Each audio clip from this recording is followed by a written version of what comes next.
Hoy conoceremos el caso de Juan Pérez, un trabajador de la construcción que sufrió un accidente laboral. Analizaremos las decisiones legales que debe tomar el empleador, las acciones de recursos humanos, los pasos que Juan debe seguir para reclamar sus derechos y las normas que aplican en Colombia. Juan Pérez es un empleado en una empresa de construcción. Sufrió un grave accidente mientras realizaba sus labores diarias. Una pieza pesada de equipo de construcción cayó sobre él, causándole múltiples fracturas en ambas piernas y severos daños en la columna vertebral. Su supervisor, al ver la situación, reaccionó de inmediato, contactó a emergencias y Juan fue trasladado en ambulancia a un centro médico cercano. Tras el incidente fue sometido a múltiples cirugías y tratamientos médicos. Sin embargo, pese a los esfuerzos realizados, el dictamen médico determinó que quedó con una pérdida de capacidad laboral de 50.1%. Tras el incidente, el empleador debe actuar de forma inmediata para cumplir con la ley y proteger de esta forma al trabajador, según la Ley 1562 de 2012 y el Decreto 1072 de 2015.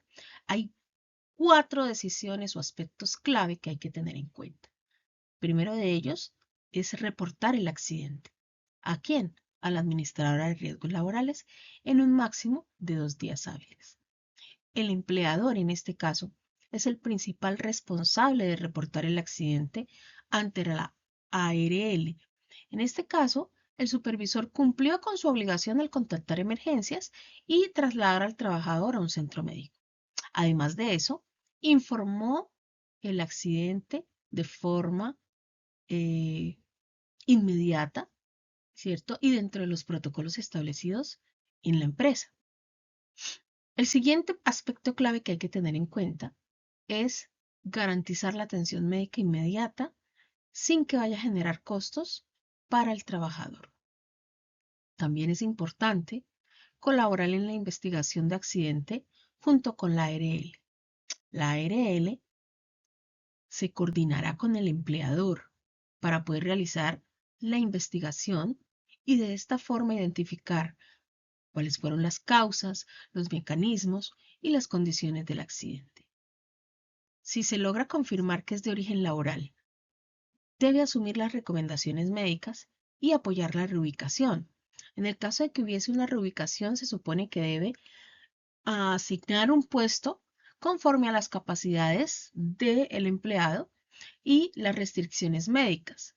Hay que generar adaptaciones, implementar herramientas, ajustes ergonómicos o cambios de procesos para poder facilitar el desempeño. Y claramente hay que acatar las recomendaciones del médico tratante o de la junta de calificación, lo que puede implicar una reducción de jornada, cambios de funciones o de tareas menos exigentes físicamente.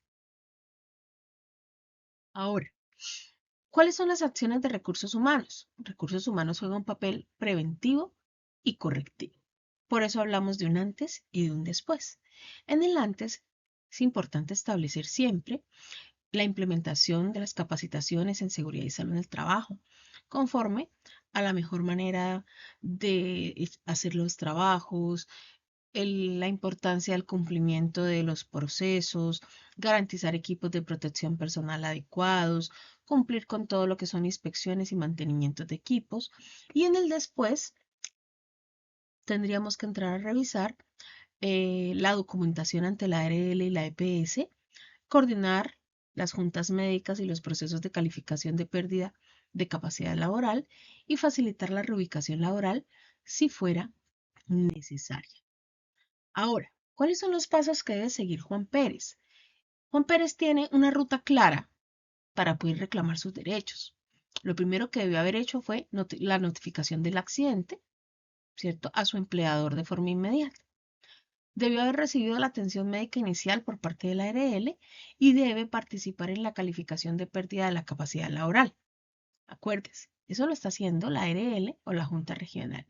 Si hay algún tipo de controversia sobre el origen, si es laboral o es común, hay que convocar a la Junta de Calificación, primero la regional y después la nacional. Y de esta forma teniendo en cuenta todos los aspectos de la investigación, se podrá definir. En este caso, la lesión de Juan Pérez se considera de origen laboral, ya que ocurrió durante la ejecución de sus funciones y por causa directa de un equipo de construcción. Ahora, si la pérdida es del 50% o más, debe solicitar pensión de invalidez. Con una pérdida de capacidad laboral de 50.1%, Juan tiene derecho a pensión de invalidez, según el artículo 39 de la Ley 100 de 1993, que estipula que cuando la pérdida de capacidad laboral es igual o superior al 50%, corresponde pensión y no indemnización. En accidentes laborales, el pago y el reconocimiento de esta pensión lo debe asumir la ARL. El siguiente aspecto que debe tener en cuenta Juan es siempre conservar todos los documentos como soporte legal.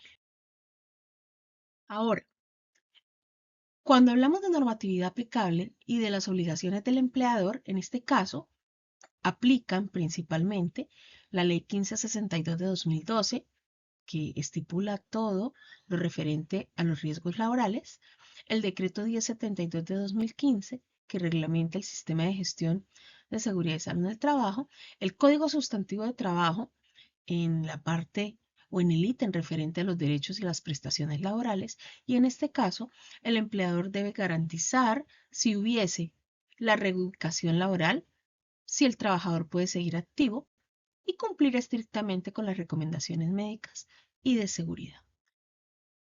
Ahora, para garantizar el cumplimiento normativo y proteger los derechos de Juan Pérez y de los demás colaboradores o trabajadores,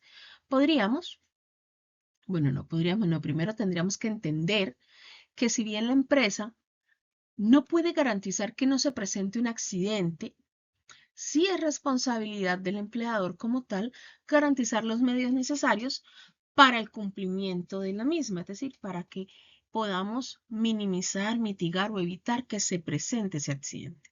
¿Vale? Entonces, dentro de esas soluciones y buenas prácticas para mantener la salud de Juan y de los demás trabajadores, en este caso, enfocándonos específicamente en Juan, podríamos decir que hay que mantener una comunicación constante entre el trabajador, la empresa y la ARL. Es decir, vamos a hacer un acompañamiento para garantizar que los derechos de Juan se cumplan. Y vamos a llevar un registro detallado de los incidentes y acciones correctivas a partir de las acciones de mejora que me haya dejado la investigación del accidente, las medidas de control que se deban establecer para mitigar la materialización de un nuevo accidente o incidente y capacitación constante a los trabajadores en la importancia del cumplimiento de los procesos. Hay que revisar y ajustar la matriz de peligros. Vamos a hacer un énfasis muy específico también en lo que es la atención de emergencias mediante la actualización constante del plan de prevención y de respuesta a emergencias y claramente la brigada de emergencias. También la realización de simulacros, aunque siempre vamos a ir en pro de lo que es prevención, no quiere decir que no estemos listos para el momento en que se nos materialice alguna otra situación. La seguridad laboral no es solo un requisito legal, es un compromiso ético con la vida y bienestar de cada trabajador. Cumplir la norma protege a la empresa y asegura el futuro de todos sus colaboradores. Gracias.